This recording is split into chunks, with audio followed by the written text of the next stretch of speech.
Welcome back into the Fantasy Sanctuary for another Best Ball episode. Joining me, Josh Selway of Fantasy Unleashed, one of the smartest and sharpest podcasts out there.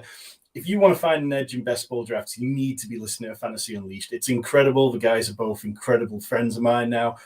We're going to have a quick look at some best ball ADP similarities and differences between Draftkings and Underdogs.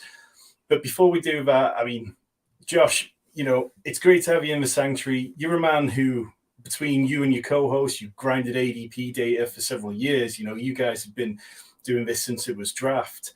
Do you ever feel like an angry old man who's now seeing all these kids playing on his lawn and you're like, I've been here all the time? No, not at all. We want more people to be playing best ball, and it's still, it's still on the ascent here. So bring them all in. That's what we want. We want to grow the game. Yeah, 100%. So tell the people joining us a little bit about Fantasy Unleashed, how you guys ended up starting off and what it is that you feel like, if you had to give the elevator pitch of Fantasy Unleashed. Oh man, I don't have a good elevator pitch. It's just, we used to just, it was me, Rob, who does all the ADP stuff. I just come over and ask him like, what are we doing today? He breaks it all down and he makes me sound smarter than I am. But we just used to talk fantasy, me, him, and Beaver, who does UFC podcasts for us, and he'll do more season-long stuff. Later in the year, but we just used to talk fantasy all the time. And then one day Rob came over, he's like, let's do something with this. So that's, short and sweet. That's how it started. And then, kind of found our little angle with ADP, I think, because we just used to do, we just enjoyed doing best ball so much. And we both, he has a economic background. And actually my first 10 years out of college, I worked in financial research. So we both kind of have like this market mindset, and that carried over really well to best ball. So yeah, I can't stress enough how much I think it's one of the smartest podcasts out there. Like, yeah, you're too kind, Tom. Come on, you give us way too much credit. I appreciate that.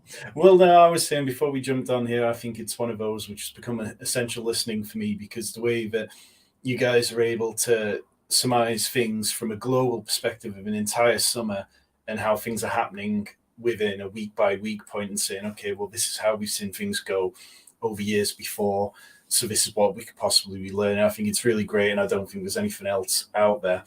We are going to jump into a draft on DraftKings shortly, but before we do, we've got a few players that we're going to talk about, some players that stood out to Josh. I sent him the DraftKings and Underdog ADP side by side and told him to just pick a few players who we wanted to talk to. And the first two you brought up were Dalton Kincaid and Gabe Davis. Their ADPs aren't massively different over on each site. So what is it? How are you feeling about these players? Yeah, so some of these, you sent me that list, and then honestly, half of these are just a little bit selfish. I just want to talk through these specific situations with you because the Buffalo one's really interesting. Like you said, not a huge difference on these guys, but I think just putting in the context, like where they're going, like Gabe Davis specifically, starting with him this offseason, he was someone we kind of targeted because obviously last offseason it was like all about Gabe Davis. He was like the hot topic. And then coming in to this offseason, we started thinking like this would be a good, buy post hype or whatever you want to call it situation, because I still think with Gabe Davis, like when we were doing pre-draft, underdog stuff, we were kind of expecting Buffalo to draft a receiver and in the first round, and then Gabe Davis to slide. And we thought, okay, then we want some Gabe Davis, because the way I looked at Gabe Davis was like where he was going last year was just too high for the type of player he is. But I still think he has a rule, like a red zone rule, big play guy.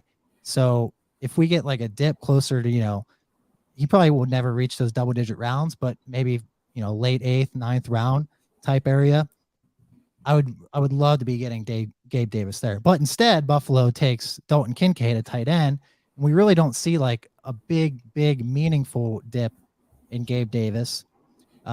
So I'm trying to flesh out like what to think here now. Now we have this like these Hopkins rumors coming in. So it's like if that happens, then Gabe Davis is going to slide, right? I mean, I don't know how far he's going to go, because that's the other thing we'll touch on with a couple of these other guys. Is like the receivers on Underdog.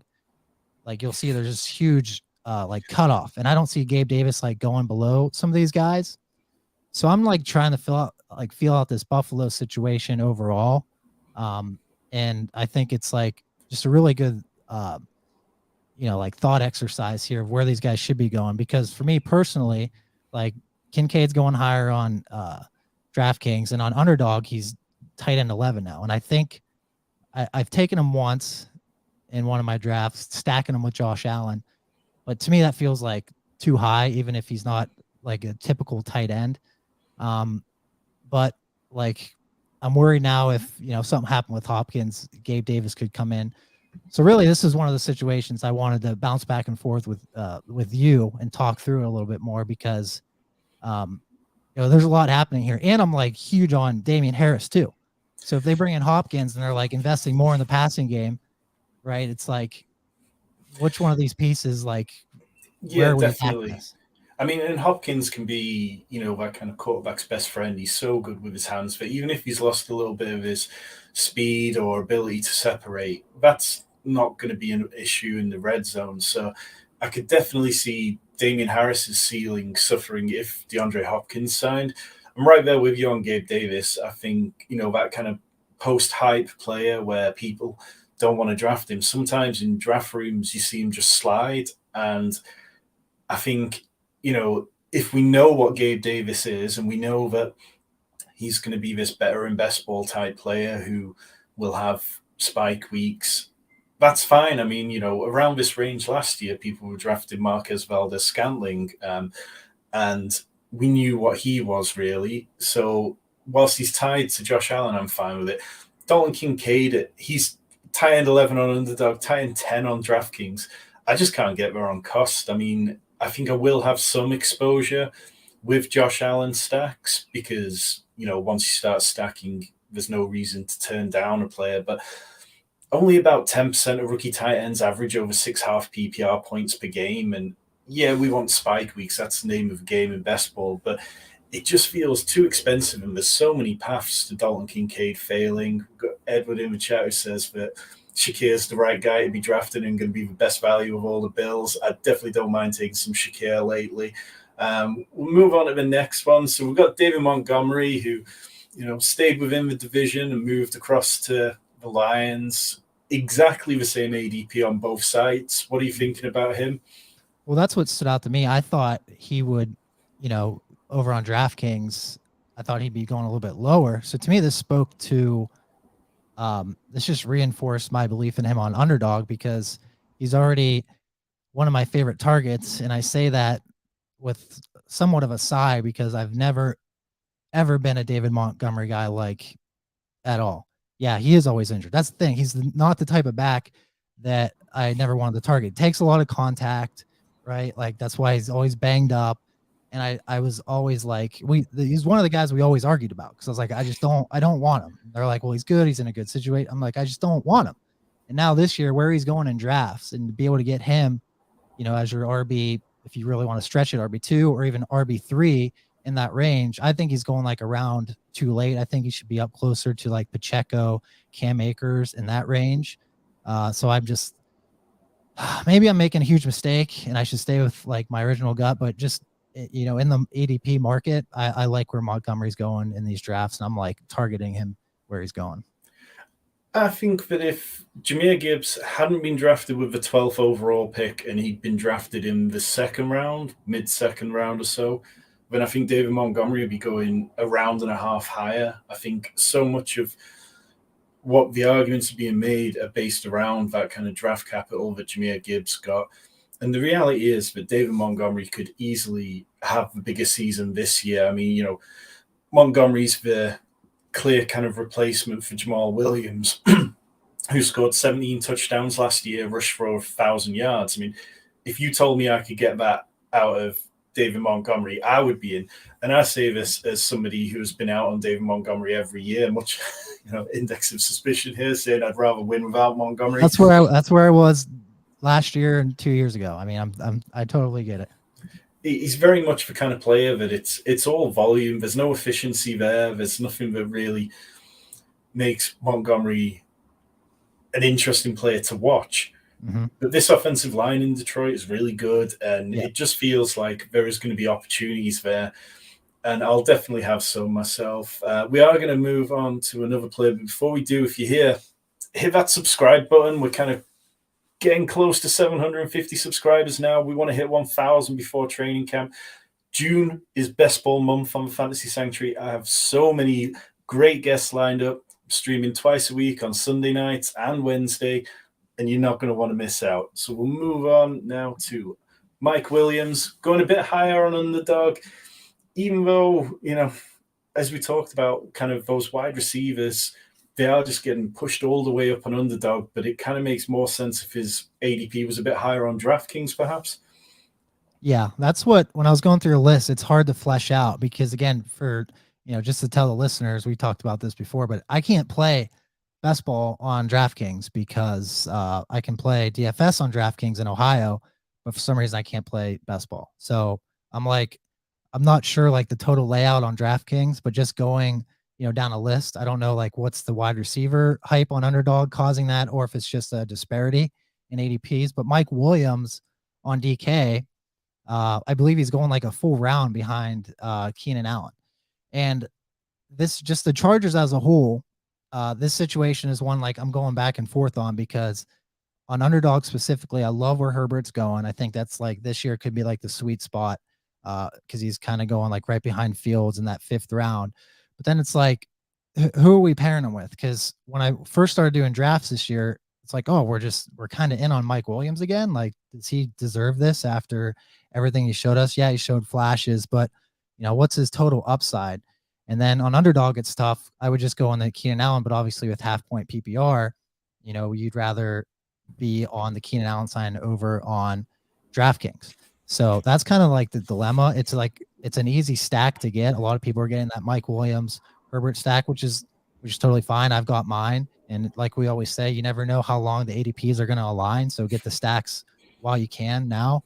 But the Chargers overall, I want to be in on the Chargers, but I have a hard time when I look at the individual pieces. I'm not totally committed to any which one, except maybe just Josh Palmer again in the 18th round. So this is one of those Buffalo team situations that I'm still fleshing out and trying to stay water, stay very follow the ADP and just kind of pick my spots when I can. I think the biggest thing for Mike Williams this year is partly if he's healthy. There's rumors that he's still got back issues, but there's plenty of time left till the season. But the offense as a whole for the Chargers, they moved on from offensive coordinator Joe Lombardi, replaced him with Kellen Moore, who left the Cowboys after wanting to throw more. Mm-hmm. Herbert, he struggled through his rib injury. He had an average depth of target. It was a career low of 6.4 yards per attempt. And Mike Williams saw his fewest deep targets since 2018, which was before Justin Herbert. So it's the path to him succeeding for me is if the deep game gets going again. And it was that near line of scrimmage game that made Austin Eckler very productive. So if I'm betting on Mike Williams, which I have been doing, it's normally at the cost of Austin Eckler, who I've been avoiding. We've got a couple more of these and then we'll jump in a draft. Elijah Moore going ahead on Underdog by almost 20 spots. Is he someone you're grabbing a lot of? Yeah, this was that breaking point that I mentioned in ADP and Underdog. There's Elijah Moore, Rashad Bateman's going a little bit earlier. And then after that, it gets into Juju, Jamison Williams going right there, Alan Lazard, just got, there's just a taste difference in those names, going from Elijah Moore to some of those guys below him. So I think just in that sense, I'm going to have more Elijah Moore. I'll probably be overweight. We've been talking about Cleveland all offseason. I don't want to go crazy with the Cleveland stuff. Being from Northeast Ohio, okay, it's it's a hard thing to explain, but you want to get excited about the Browns, but it's still Cleveland, okay? I hope for the best, but it's still Cleveland. I'm expecting the passing game to pick up. But with Elijah Moore, I like him as a player. I like him as where he's going in drafts. And like I said, it's once you get past that range, that's probably one of the reasons I'm going to have him. Not just that I believe in him as a player, but just after him, I think it looks like just a huge drop off in receiver. Yeah, it's kind of tricky with Elijah Moore because it feels Pat Kerrane made this point recently that teams who give up on second round players after not very long. Typically, it's quite a difficult path back for them. So it feels like Elijah Moore's either going to be a complete value this season or he's just really not going to deliver. And it doesn't feel like there's much in between there. The one quarterback you've got on this list, CJ Stroud, who over on Underdog is going much later, almost undrafted compared to DraftKings, where he's going higher. Obviously, DraftKings is 20 picks instead of only 18 on Underdog, so it makes sense that people are building more 3 quarterback builds there and even 4 quarterback builds. I feel sneaky good about CJ Stroud. I think this offensive line could be really good. I think, you look at the wide receivers and they're not particularly great, but they're not, you can make an argument that they'll be serviceable. And Dalton Schultz is a good tight end when he's healthy. Yeah. The thing I've been starting to think more about CJ Stroud when I was looking at like coaching changes and stuff. I was just thinking about how, they're bringing over the passing game coordinator from the 49ers who might have some of that Shanahan type offense. And when I think about that, I just imagine, George Kittle, Ayuk, like deep across, crossing patterns. And I'm like, well, that's where CJ Stroud like crushed at Ohio State. Like those are exact patterns. So what I'm starting to think maybe, this is more of like, a galaxy brain type thought, but I could see maybe a slow start as a rookie for Stroud. But then maybe once he starts to pick up on the offense, like you said, they could have above average, if not like, pretty solid offensive line. And he's a guy that needs time to throw to get those routes open down the field. And if that is the case, I could see like later in the season, him start to develop and he's got a big arm. If they can get a receiver to step up, he could have a few big passing games, I think, probably later in the season once he starts to get familiar with that offense. Yeah, definitely. And it's an easy one to kind of backdoor stack now. It's like you look at your roster and it's like, okay, I don't have much in the way of stacks. What can I do? And CJ Stroud's there, Nico Collins there, and you can even look deep at guys like John Mechie and add them. So it's definitely viable. And then the last player before we jump in the draft here, we've got Brian Robinson, who again, I feel like he should be going higher on Underdog because the touchdowns are so much more important. Whereas on DraftKings, you kind of want your running backs to be having a bit more value in the passing game. And he had 214 touches last season and only 9 of them were receptions. Yeah, he's not a guy like I want to go crazy about. And I've kind of already come like full circle with him because I thought, actually, I've heard some people like kind of describe him as a plotter and stuff. I actually thought just eye test, he looked pretty good last year. And like where he's going on Underdog, he's also in that range that we talk a lot on the podcast about. Like there's just all those running backs like P. Ryan and guys in that range that you can fill in there. So yeah, I was surprised to see the disparity there. I feel like he should be going a little bit higher, but again, he's in that range. Like no one's going to go crazy about Brian Robinson. He needs touchdowns. How many touchdowns are the Commanders going to score? That's really the issue with him. But I have a little too much of him this early. I definitely like don't want to be crazy overexposed to him, but he's in that range where you want to be grabbing running backs to me.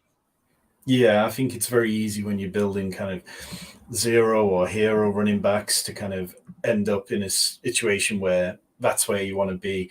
So we are going to jump into a draft now. We're going to go into the DK $10 Milly Maker.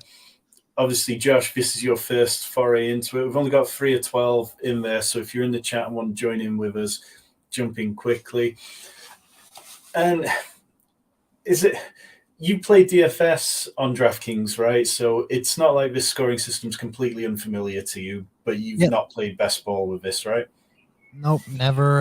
That's why I was pretty excited to do this because I'm actually also like taking a break now for probably a week or so on Underdog. So this is like coming at the perfect time where I can, still get some picks in here, scratch that itch, and yeah, can't do best ball on DraftKings here, but yeah, I used to dabble in DFS, not very seriously, but enough to be familiar. The story of both our lives here. I can't play on Underdog. You can't play on DraftKings, but we'll get by. It's a big hot best ball summer. There's over $35 million in tournament prize monies out there, so it could be a lot worse. So there we go. We're filling up now. We've got 9 of 12. Oh wow! In Influencer. There we go. Yeah. So in terms of this tournament, I mean, there's 1 million up top, which isn't as much as BBM, but there's 100K or more for finishing inside the top 10, 10K or more if you finish inside the top 100. But it is a 1,400 person final, which is definitely substantially more than the kind of 400 on Underdog. With that in mind, I know that obviously, okay, we're in now. With that in mind, like, do you feel like it's going to be stacks that are the key to this, or do you feel like it's week 17 correlation that's really going to propel you up the draft board in those situations? Yeah, probably. I guess the stacks. Yeah, with 1,400 people.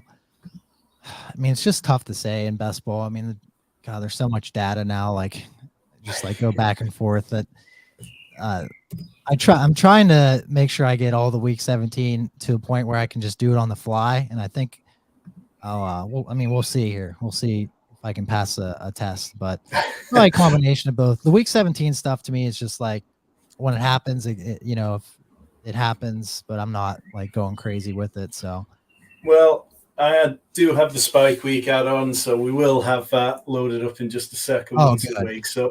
So, yeah, you can see here. And if you've not watched the episode of Eric Buying For, you can go back. That was 2 weeks ago a day. We talked about Spike Week's tools, how handy they were. But, of course, DraftKings have built a draft board. Knowing that you were coming on tonight, Josh, they decided that they had to finally get their arse in gear and put an actual draft board on here. Thank you, DK. Yeah, so it's feeling much more like DraftKings is in the right year for this. We've got a couple of people in the comments. We've got Deft Angel, who's picking up a 2 spot, who's going to catch a stream later. Very sharp guy.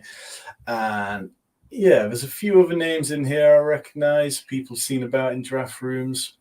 So it should be good. DraftKings does take a little while to get the drafts going at the minute.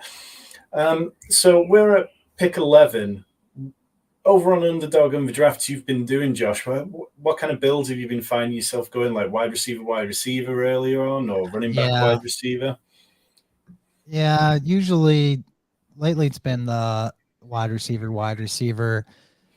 Obviously like that. If you can do like CD, Amon-Ra, speaking of the week 17, like that one's probably gonna be pretty popular. Like Eckler might be there before. Sometimes I do like an Eckler, and whatever wide receiver kind of slips there. A lot of times it's CD. And the thing is, like the last like 7 of 8 or something like manias I did, I was keeping track. I was on the turn like from 10 to 12. So if it stacks up at all, I should have lots of experience here from this position. So we've got Phil, who's picking up 1, who took Justin Jefferson. Pretty normal in terms of 1-2 Jefferson chase. I keep seeing McCaffrey slip a bit, but Kupp ahead of him. That's where I'm taking Kupp. I feel like Kupp's a really safe bet to possibly be the wide receiver 1 overall. Again, we saw him last year. He was the wide receiver 2 in points per game, even despite all the mess that was going on with the Rams. And I feel like they'd have to be a disaster in order for them not to be good this year. But yeah, I haven't actually had many late picks at all. All mine have been in the range of kind of 3 through till 8 recently. So I'm looking forward to seeing what we can build here. So let's see those running backs come off, Eckler and Bijan Robinson. With 2 away, Diggs, AJ Brown, CeeDee Lamb, Devontae Adams. Anyone in particular you'd like to go with the first pick? Like I said, I've been going. It's weird because like I'm trying not to be too high on Dallas. I thought I was gonna be out on Dallas, but then I look at like, I get to this point and I'm always wanting to take CD. So I don't know what that means. Let's go with CD because I have 0% exposure at Lamb so far because I've been getting those kind of slightly earlier picks and he just never falls to me on the way back. And I'm quite happy to take him here. Let's see what the turn gives us. But yeah, I'm kind of happy either going with Saquon Barkley or just leaning into this and doing a wide receiver start to things. Anyone in particular, do you think we chase that correlation with Amon-Ra St. Brown if he comes back to us? I mean, if you want that, like I said, I already have like 5 of those, but they could be, like how much juicier does it get than that? I mean, that's pretty strong. I don't have a lot of Saquon. So it'd probably be between Amon-Ra or Saquon for me. Let's go with Amon-Ra. Like, I think in PPR, he's such a PPR monster, and with Jameson Williams being out, I think, like I say, I've not got that start yet, so I'm quite excited to get one of those. We'll go back to the draft board. And yeah, I do think that now that DraftKings has this draft board, it's really going to attract a lot more people in. We've got Chris in the chat, Fantasy Football Garage, does some great streaming of Underdog, really nice guy. It's time to get involved. Got all the DraftKings strategy you need. I've been putting threads out this week about some of the finalist data from last year. People say that DraftKings is soft, so come and take their money. I mean, we saw last year the team that won it all wasn't a particularly pretty one. When you contrast that with some of the teams that you see on Underdog that go close but don't win it, it really does boggle the mind. But have you got a favorite kind of position to be starting from at this point in the draft? I know you said you've been getting a lot of late ones, really, but do you think that there's a particular place you want to be drafting at? Yeah, I guess I'm kind of biased then because, like, if I get like top 5 now, I'm just so thrilled because I went through such a bad stretch of 10, 11, 12. I'm like, it's like over it. But really, just like getting those top 4, I think this year, get to me like Jefferson and Chase, like those two, or getting one of those is just like makes it so much easier because you can kind of use them as your foundation at receiver and can maybe then stop at 7 receivers if you want over on Underdog. So and then end of the second round, get like a Tony Pollard or one of those running backs that are there, and then you're kind of set up to have your more flexibility throughout the draft. So top 3 is just, to me this year, like the middle picks are like all interchangeable. Kelsey, if you want Tyreek, any of those guys, it's like take them where you want. When I first started doing manias, I was like taking Bijan every time, like 5 through 8, which I was just kind of doing that because I don't know, I was just having fun, but wouldn't advise that. No, I was very heavy on Bijan very early on. Back when he was kind of going as the RB2, I was quite happy essentially taking him after the top 3 players, really, and I've kind of eased back now, but I will definitely be overweight on Bijan this year. In terms of the teams we've seen quarterbacks kind of drifting just a bit towards that 3rd round, and Paul at the start, he's got Justin Jefferson, Lamar, and Mark Andrews. I love that start. Yep. We saw the Travis Kelce owner take Josh Allen instead of Patrick Mahomes, which I like that. I think that there's definitely an argument that, you're getting something different if Patrick Mahomes doesn't put up a huge week in week 17 and Josh Allen does. Over at the 12th pick, somebody took A.J. Brown followed by Jalen Hurts, and I don't hate that at all. I think we are going to see less of that, and I think you guys made the point that we might see Jalen Hurts slip back to kind of align more with Devonta Smith in ADP. We're coming up again, and the wide receivers, it's kind of like running dry a bit, but we've got that 2 wide receiver start, CeeDee Lamb and St. Brown. Do you find yourself taking any running backs here, or are you still kind of looking down for wide receiver stuff? So we've got DK, Ridley, Etienne, Harris, Joe Burrow, Debo, Jahmyr Gibbs, Keenan Allen, Amari Cooper. Yeah, I would say pretty big tier break there with DK and Ridley. Oh, who did he just go? DK went, so Ridley's at the top of our queue, the top of ADP. We could take him, and then it's Najee, Joe Burrow, Debo, Jahmyr Gibbs, Keenan Allen, Amari Cooper. Yeah, I would definitely go Calvin if it was me. I like being overweight Ridley this year. His underdog ADP is going up a lot. I don't know what it's looking like on DK, so I have to monitor that, but I'm a believer. Maybe slow start after not playing for so long, but I'm going to buy in on the talent. I'm going to buy in on the Jags, at least for now. Yeah, I really like that. I'm at 16% on Ridley at the minute, and I feel like, he's definitely somebody that could easily go quite a bit up this off-season. I think there are people who will bang the drum for Kirk over him, and I don't hate that, but where the market is, I'm fine being at the market with it. So we're back on the clock. On the corner there, Debo and Keenan Allen went. Do you feel like taking Joe Mixon and getting a running back, or Jahmyr Gibbs that give us a bit more Week 17 correlation, or is there anyone else standing out? You know, we could go TJ Hawkinson. We've got 10 seconds. I'd be fine with Gibbs or Mixon, either one. Let's go with Mixon. I'll push it towards Mixon because I haven't taken Mixon. I feel like his ADP is only going to rise. So, yeah, we've got a question in the chat. We've got how many wide receiver starts in DK? It is 3 as well as your flex. So we do really want to be quite heavy on wide receiver. If you've been following me on Twitter, you'll have seen some of the stuff I've been putting out about the DK finals this week. And over there, in terms of wide receivers, I think it was over 70% of teams in the final had 8 or more wide receivers. So you do really need to build out a good wide receiver room.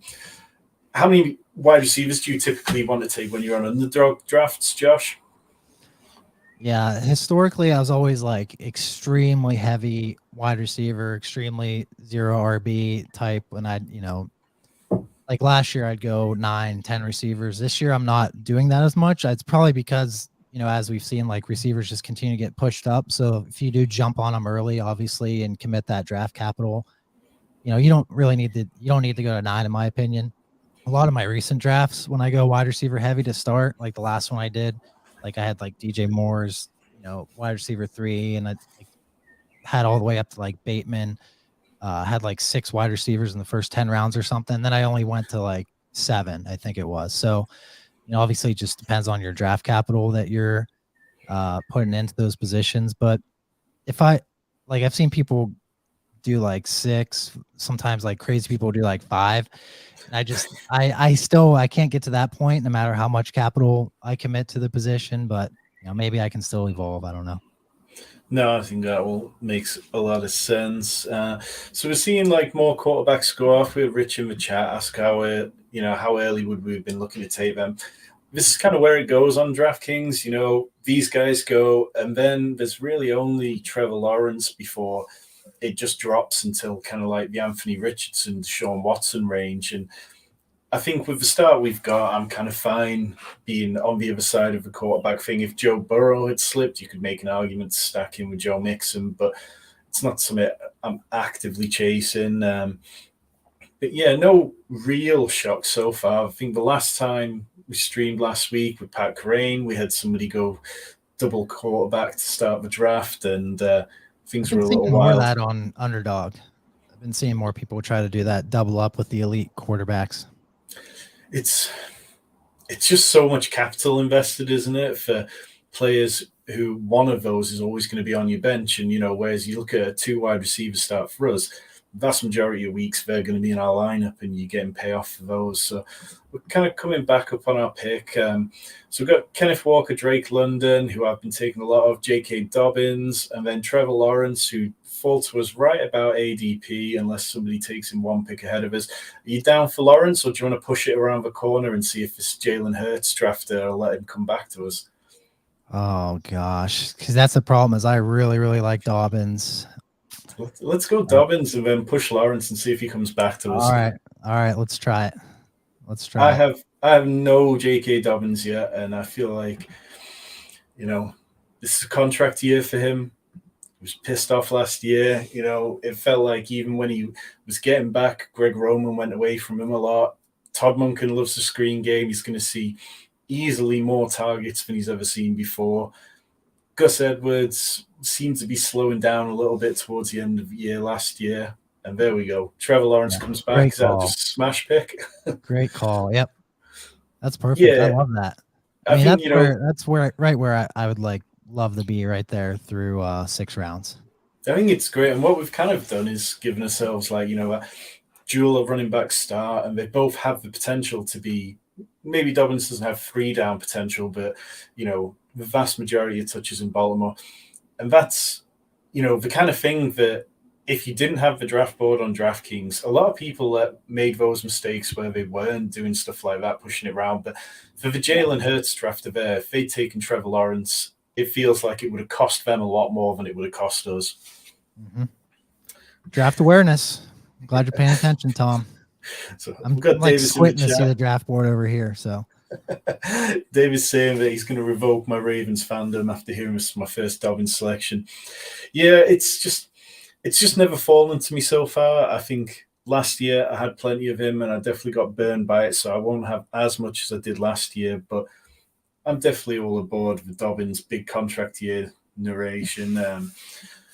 Yeah, in terms of these teams that we've got, is there any that's standing out to you as particularly nice teams that you'd be looking to build, or any that make you kind of wheeze a little bit?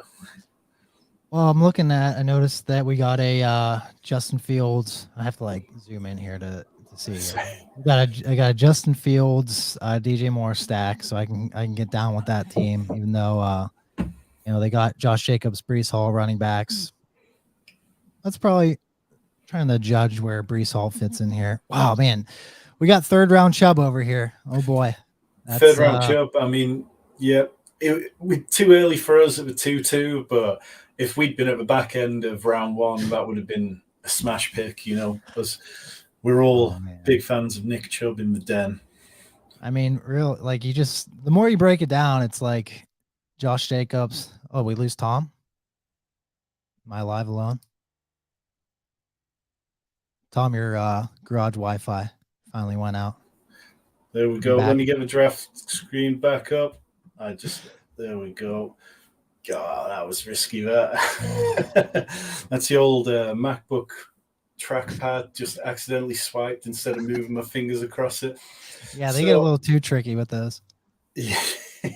I just assumed that nobody got weird whilst I was out of the room. So we're coming back up. So we've got our 3 wide receivers, quarterback, 2 running backs. We can kind of go wherever we want with this pick. James Conner at the top of the draft. I've taken a lot of him, but I don't know how, whether it's worth. Davis is in the chat. He'd get too excited if we take James Conner here. I don't know. I'm sitting at 26% exposure to James Conner, so I'm definitely not chasing it, but we are kind of sliding past his ADP of 74. There he goes ahead of us. So in terms of the wide receivers, we've got Brandon Cooks, and then you're kind of getting down to Jahan Dotson, who I don't have much of. Do you like either of them, or do you want to take another running back and maybe build a very hyper-fragile team? I wouldn't mind Dotson if you want to get a little Dotson here, because I like he's a good name to bring up because he's been someone that I feel like he has sneaky upside that a lot of people might miss. Dotson is he's a first round pick, kind of undersized, but even back to college, all he's ever done is just made plays. Whenever he's called upon, he contested catches, everything. So I love getting some Dotson. So back on the clock. So we've got Quentin Johnston, Odell Beckham, who I'm not taking at ADP, Brandon Cooks. We could build out that, that correlation a little bit more, or we could take Dak and be done at quarterback 10 seconds. I'm fine with Dak to do, I don't know what the buys look like, but we're good. We're good. We're good. Right. Yeah, so I've been kind of chatting with you and with guys today talking about how more and more teams have went 3 quarterback last year, but the majority of 2 teams, Draftkings teams that made the finals, were ones that took one around round 6 and one before round 12 and then left the position alone. So I'm kind of happy with that as it is. Maybe we could look at Sam Howell later or something like that, or Jared Goff if he fell past ADP. But really, it kind of works as it is. I think we're looking all right. But yeah, I wouldn't have taken Dak in the 7th there because 2 picks of quarterback back to back, it always just feels like so much of the board changes before you get another chance to pick up a player. There could have been a running back run or a tight end run, and suddenly you're just chasing yourself. Is that something you find yourself avoiding, or are you all right if the players are the right players for it? Well, taking the quarterbacks back-to-back picks like that? Yeah. Well, in this scenario, when it works out perfectly with the stacks, I mean, it makes sense. I mean, Dak's someone, like I said, the Cowboys, I'm I don't know. That's another one of those teams I've gone back and forth because, I don't really want to be a Mike McCarthy believer here. But at the same time, it's they have a lot of talent on that offense. And, you look at all the individual pieces, it's I want to be in on all of them. So I don't know where that leaves us unless Mike McCarthy can just totally ruin this great situation. I'm kind of fine, especially as, it's kind of interesting. So we start with seeding in the first round. So you could say it's our secondary stack, but they work in tandem here with Jacksonville. So I kind of like how this team's set up. Yeah, definitely. I think it's a nice start so far. Before we get to our next pick, if you are here and you are not subscribed, I don't know what more I have to say to you. June is going to be huge for best ball. We'll be drafting on Sundays, we'll be drafting on Wednesdays. We've got some great guests coming up. We've got Pete Overzet coming on. We've got Sam Hoppen of 4 for 4. We've got James Brimacombe, the man himself, Eagles, the auto robot drafter. He'll be talking to us about his high volume approach and fading popular consensus opinions to gain an edge. So you're going to want to subscribe, hit that notification bell as well, so that when we go live, you always get an extra notification and you don't miss out. You can join in, jump in the drafts with us, because who knows, I might accidentally just back out of a draft halfway through and you might get some plus EV out of that. It happens. So we're coming up towards, we're at pick 101. Odell Beckham's still sitting there at 93. We've got Cortland Sutton in terms of wide receivers, who's at 99. Alan Lazard, Juju Smith-Schuster, your boy Elijah Moore. Anybody standing out, or would you reach further down, or do you want to look at running back where we've got like Antonio Gibson? It's nobody. Rashad Penny, I've been taking quite a bit of. Yeah, I have a lot of Penny too. That's why I want to see tight end, if we should consider a tight end or just go 3 late tight ends on DraftKings is viable, like on Underdog. Yeah, I think we can do 3, but I'd rather take a wide receiver here, to be honest. I think, is there anybody there that stands out for you? Odell Beckham, Cortland Sutton, Juju Smith-Schuster? If you want to take Sutton as like a maybe, and then see who's there at running back. Because there's a few running backs I could dabble with. But Sutton's talent, I think, kind of stands out just if he's still got it. Yeah, let's take Sutton, and then we'll see what's there at running back when it comes back around, because in the last round, this guy just took Montgomery and Madison, so I feel like he's probably not going to double dip, which means there should still be at least one nice player that comes back to us. So there's Zach Charbonnet, Rashad Penny, Antonio Gibson, Jamal Williams. Out of the top of them, who's standing out to you? Charbonnet I have like none of. I've been like waiting for a big dip on him to try to get some. I don't know if you have, like, I don't think I've taken him once. I was at 11%, so nothing too crazy, but yeah, I've been taking a little bit. Yeah, if you want to take a piece there, or Gibson I'm fine with, or even going down the Damian Harris. I mean, I'm fine reaching on him, any of those 3. Let's go with Zach Charbonnet. I feel like sometimes, when doing these drafts with somebody else and it's like, okay, there's somebody I've not taken before, it's always kind of nice to push yourself into a different build and kind of see how things turn out. And yeah, so through 10 rounds, we're at 1, 2, 3, 4, 5 wide receivers. We've got 3 running backs. So I feel like we could probably build this out to be like a 5 running back room. We don't really need to take anyone too urgently, but tight end's probably going to be a position. But when it comes back around with one of our next 2 picks, it might be nice to get a guy there. Who are your kind of like favorite tight ends in this range of the draft? Obviously we talked about Dalton Kincaid before and how neither of us are particularly in at cost.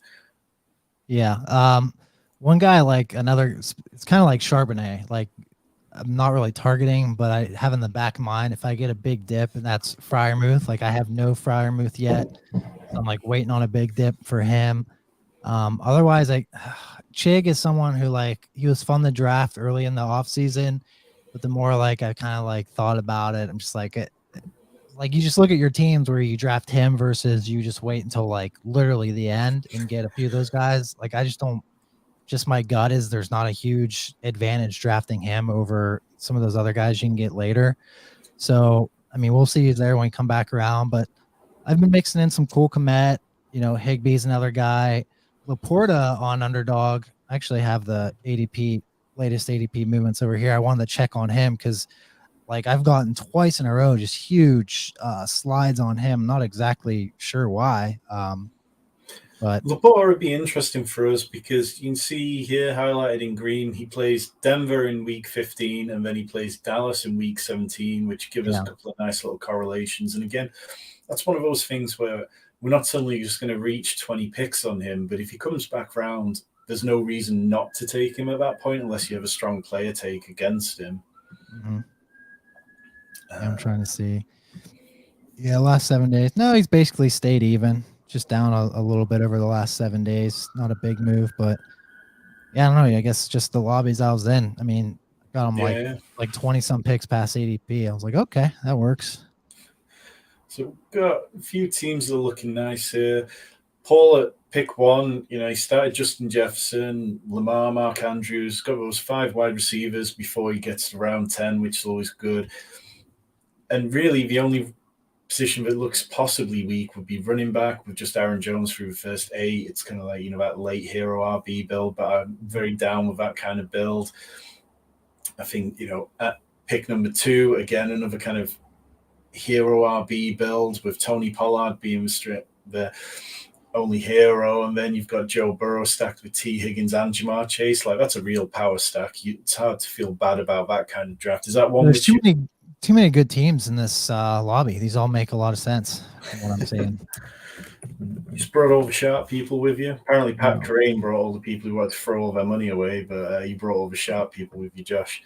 Yeah, I didn't see how that. I watched like half your guys' video, and then I think my kids started freaking out or something. I didn't get to finish see how your team turned out, but well, it was quite a nice team. Yeah, we definitely looked into some kind of nice little correlations along the way, but I think the team I drafted the week before with Eric was probably on paper the one which kind of felt stronger, more naturally. So we're 1 pick away here. At tight end, Dalton Schultz is still there, Cole Kmet's there, and Schultz has slipped about 13 picks past his ADP. In terms of a draft board, the team behind us is Dallas Goedert, so maybe tight end's not a priority with them, but we're on the clock now. Do you want to go with tight end, or in terms of running back, there's Raheem Mostert, Tyler Algier, Roshan Johnson, Jalen Warren, but probably reaching a little bit to go with some of them. Jacoby Myers, Rashee Rice, or... Yeah, if you want to go with the tight end here, I'm fine with that, just to, get ahead of the position a little bit. Schultz is fine, or any of those top 3, just to get a guy. Yeah. And then the next one, if you at receiver, I was thinking, here's week 17, but Mingo, I saw Mingo on there, and that'd be Jacksonville if that's a guy you'd be interested in there. No, I'm down with Mingo. I've got 16% so far of him, and I think it's just very easy to imagine that by the time week 17 rolls around, Mingo's going to be playing a good role in that offense. So, definitely. I've got him in the queue. In the chats, we've got Jalen Warren love. I mean, I have plenty of Jalen Warren. It felt like the first 10 drafts I did, I must have been taking him pretty much every time. Like, I like him too, and I just can't. He's one of those guys I like continue to get sniped on. Is Jalen Warren? So. Oh, and Mingo goes right before heartbreak. So we've got KJ Osborne, Rashee Rice, Darnell Mooney, Sky Moore. It's a tight end. We could double dip and take Cole Kmet, or running back Raheem Mostert. We could go down. Too early for Warren? Let's take Warren, because I'm down with that, because now we're at 4 running backs and, 1 more total, and I think that room will be taken care of. I think it's very easy to see Jalen Warren's ADP going to rise a lot by the time that training camp comes around, if there's talk about it being a more timeshare than perhaps Najee Harris drafters would like it to be. Are you in on Harris this year? I like where he's going in drafts. The early drafts I was doing, I was getting him a little bit, and I haven't touched him in a while. I don't mind him, but yeah, I haven't landed on him a lot. Usually it's probably not, if I'm going running backs, probably a little bit earlier with maybe like an ETN or something, or waiting till the end of that 5th round, like that Dobbins, Aaron Jones type range. I tend to go with those guys a little bit more.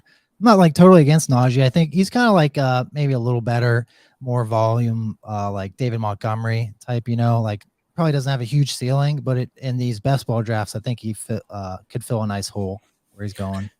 Yeah, definitely. I think it's tricky with the Steelers because they were so bad on offense last year. They scored so few touchdowns once Kenny Pickett came in.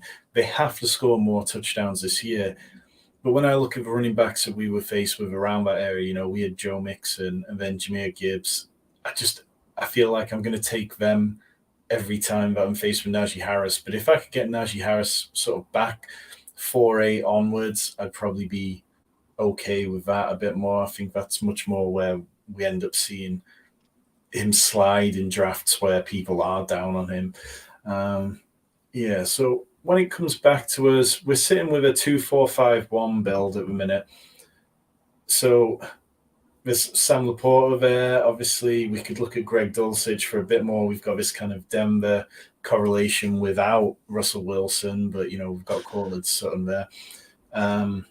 But yeah, I think Sam Laporta would probably be the pick for me. Is that who stands out to you, Josh? Yeah, for the correlation, I'm laughing a little bit because this is so weird, and this is just how it kind of happens and why you have to pay attention to exposures. Because right now on Underdog, Dulcich is my highest exposed player, and I'm like, oh, I don't really understand how that happened. He's just kind of like in the perfect range, I think, where like I want to take tight end. So I'm not like crazy about him. I do like him. But yeah, I'm fine with Laporta for the correlation here. Yeah, Greg Dulcich is my highest rostered player as well. And again, we've got 32% of him in this $10 Milly Maker. And it just happens too easily. Like, he just falls to you at a point where normally I'm like, well, he can either be my tight end 2 or he can be my tight end 3. And of course, Laporta goes before us, along with Taysom Hill with a little tight end run. People reading us. So we've got 20 seconds here. In terms of running back, there's Devin Singletary, Tank Bigsby, wide receiver, Isaiah Hodgins, Jalen Hyatt, Van Jefferson, DJ Chark. Anybody stand out, or should I just take Dulcich? Just take Greg. I mean, what are the chances that 2 Greg Dulcich guys right here drafting together?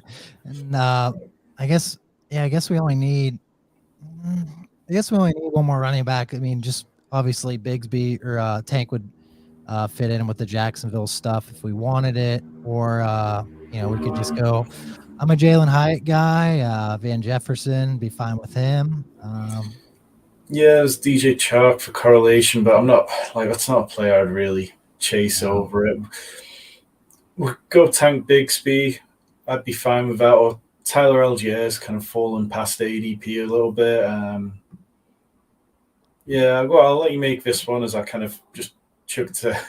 We've got 15 seconds. Well, he took Tank. No, 30 seconds, sorry. He took Tank in front of us. Yep, so there's Allgeier, Singletary, Jeff Wilson, wide receiver. We've got Jalen Hyatt, Isaiah Hodgins. Let's go Hyatt. Let's go Hyatt. I'm going to leave my Hyatt mark on this team then. Yeah, I think that's a good shout. I don't hate that at all. And it feels like they play the Rams in week 17, which could be the kind of game where the Rams have no defense, and that's kind of team. Yeah, literally no defense. I don't know anyone on their defense anymore besides Aaron Donald. That's the kind of opposition that the Giants need to be fantasy friendly. So yeah, we're kind of ticking over through 14 rounds here.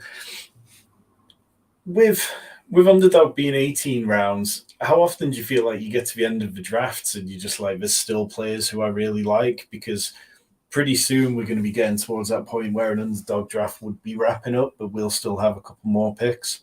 Yeah, I mean, I will say I don't miss doing all the pre-draft 20 rounders. Like, we were hitting those pretty hard, and I was like, man, those extra 2 rounds, like they add up after a while. But yeah, it is weird. Like, lately, I'm trying to like correlate and stuff more. It is like those final, when you get to 17, 18, I'm like scrolling for both because it's like all these people are the same. Like, and sometimes I'm taking 2 undrafted players at the end of drafts, and which feels, on the one hand, you're like, oh, this isn't like, you don't want to do that, but is there really a difference between a guy 25 spots down versus the guy that's at the top of the page? Probably not half the time. So yeah, it's like that's the area of the draft where you can get unique and you can get a bit weird, but it's also just where so many players just completely bust and give you absolute nothing. So yep.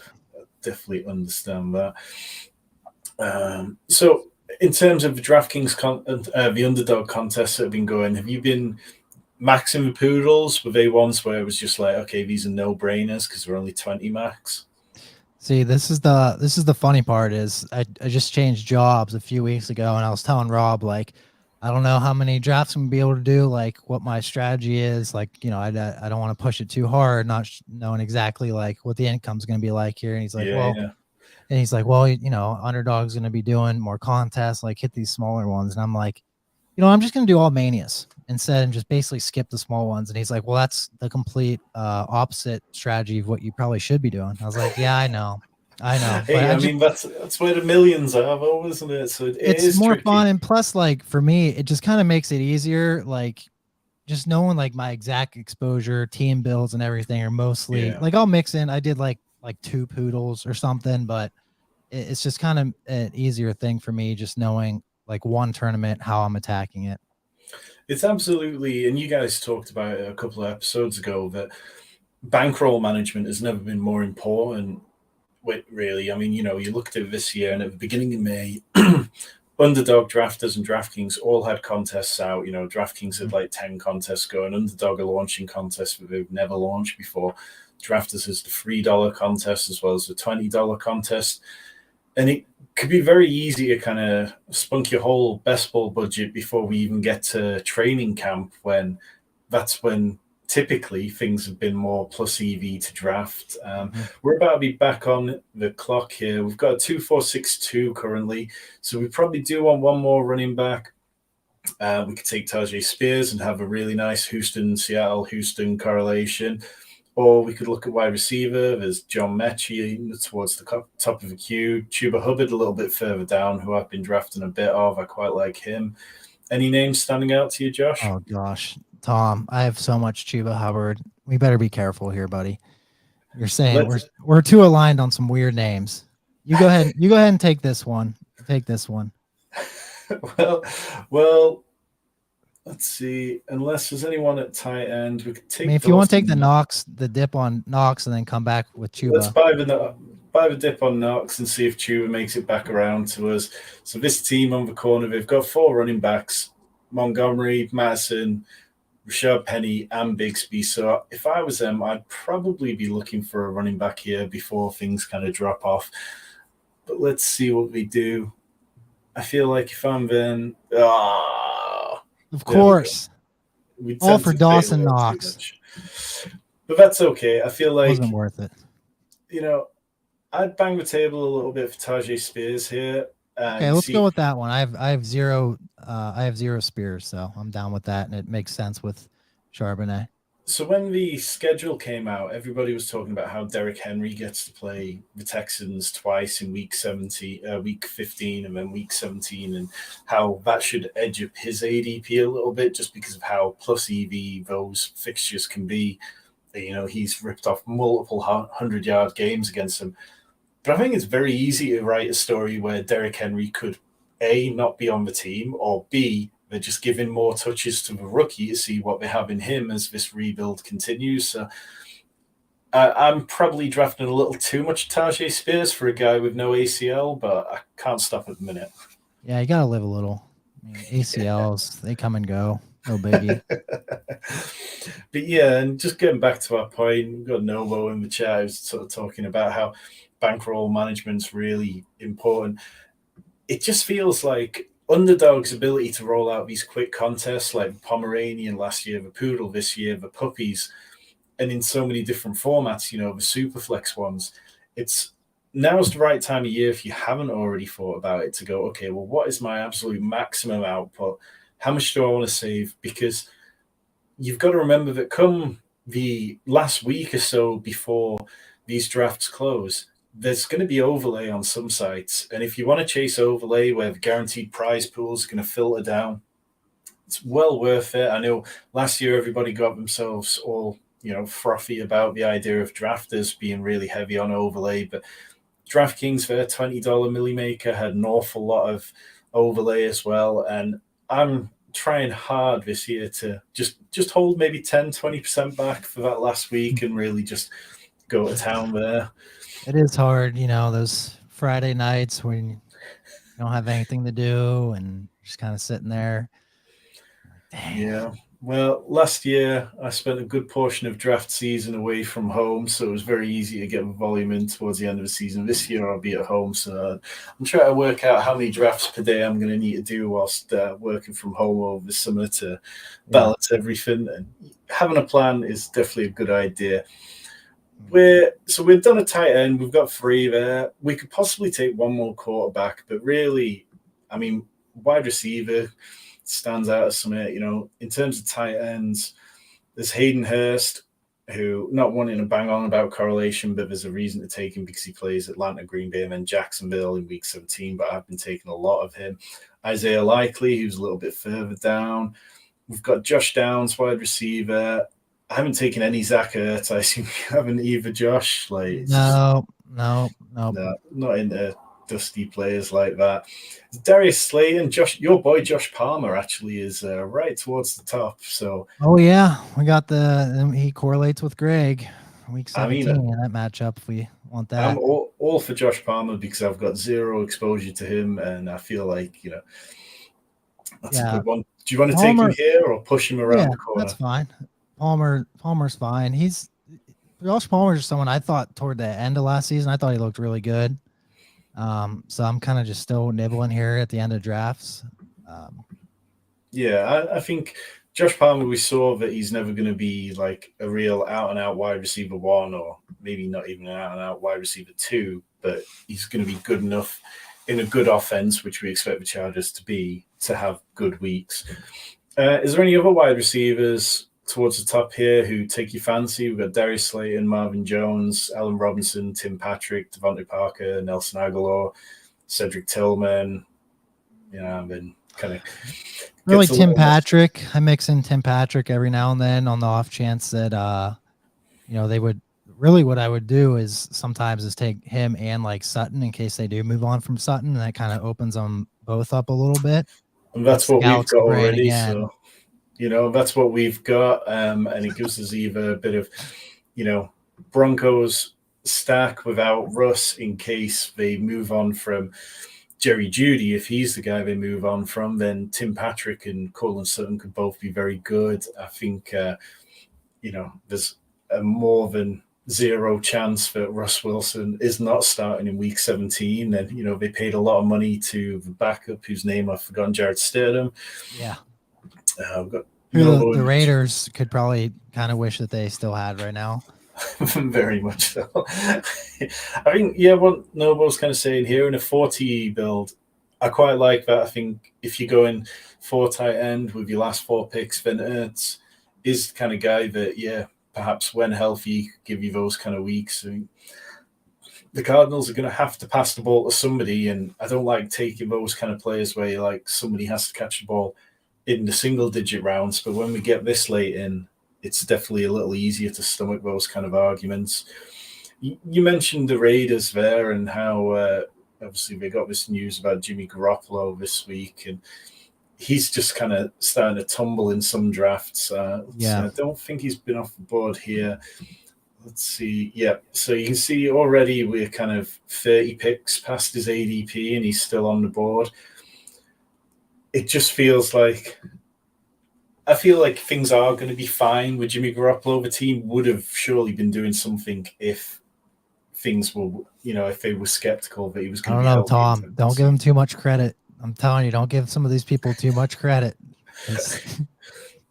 But yeah, I mean, probably. I think he'll be there. Underdog past 7 days, he's down 13 spots. So okay, he's fallen. He's fallen. I agree though. I think he'll be ready week 1. So in terms of our build, we're at 2-5-8-3. I don't mind taking a quarterback here if we had to, but it wouldn't be somebody stacked. So I'm not desperate on that. No, I mean, you've got guys like Will Levis, Ryan Tannehill, Desmond Ridder, Mac Jones, Jimmy Garoppolo, as mentioned. In terms of the running backs, Michael Carter, Zach Evans, Abanikanda, Malik Davis, Darrell Henderson, who's a free agent, Ronald Jones, who's the backup in Dallas. It's not really very pretty. So, I mean, as much as you can make an argument to take another running back, wide receiver, it's a little more interesting. I mean, Xavier Hutchinson, who would correlate a bit more with Houston, or, we can scroll down a bit further. Anybody who you'd like to bang the drum for? I wouldn't say bang the drum. I'm trying to think of the lightly tap the drum. Yeah, I'm trying to think of the undrafted guys I mix in. Like on my Tua stuff, Braxton Berrios has been kind of not a brand guy. I shouldn't say that, but I always kind of used to make jokes about him. But I will mix him with Tua stuff. He goes undrafted. Doesn't really fit here. Like Zach Evans at running back.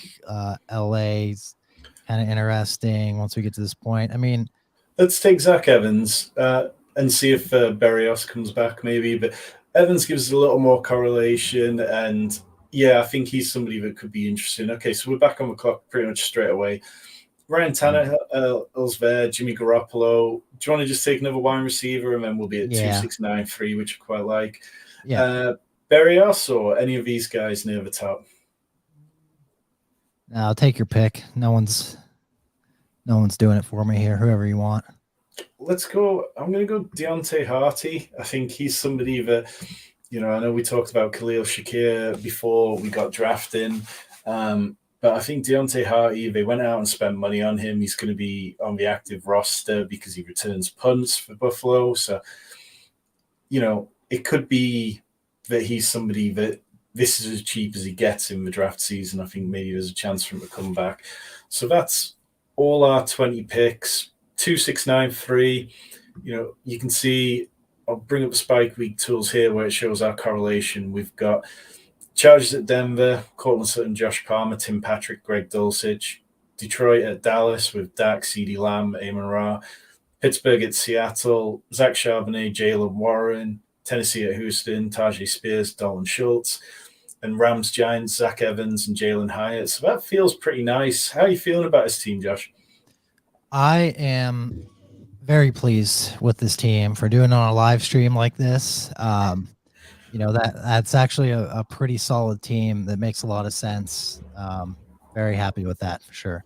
And especially like the running back room, now looking back, going with like a Mixon Dobbins, who aren't like the most maybe exciting guys, but then coming back with the Charbonnet, who, if anything happens to Kenneth Walker, or if he's just pretty good and it's like a 50-50 type situation, getting him in the 10th to go with those guys, I kind of like that combination together. And then the stacks. I mean, we got the stacks down with the correlation. So yeah, just kind of, we weren't reaching for anything in particular. Everything fell to us. We didn't chase correlation at the sake of giving up ADP.